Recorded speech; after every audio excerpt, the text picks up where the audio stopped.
90%ක්ම ළමයි වැරදිට තේරුම් ගන්න present simple tense එක අපි විනාඩියෙන් ඉගෙන ගමු.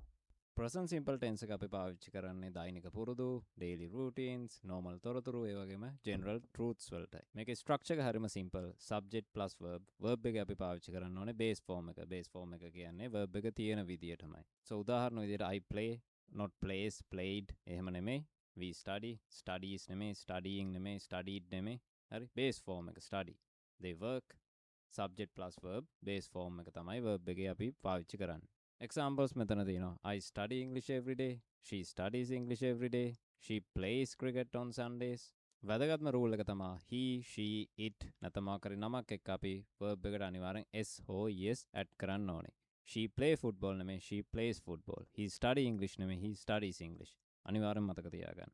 ඔන්න quick challenge. මේ ප්‍රශ්නෙට නිවැරදි පිළිතුර කමෙන්ට් එකක් දාගෙන යන්න. මේ වගේ ඉංග්‍රීසි කන්ටෙන්ට් හැමදාම බලන්න ඕන නම් Apex English අපිව ෆලෝ කරන්න.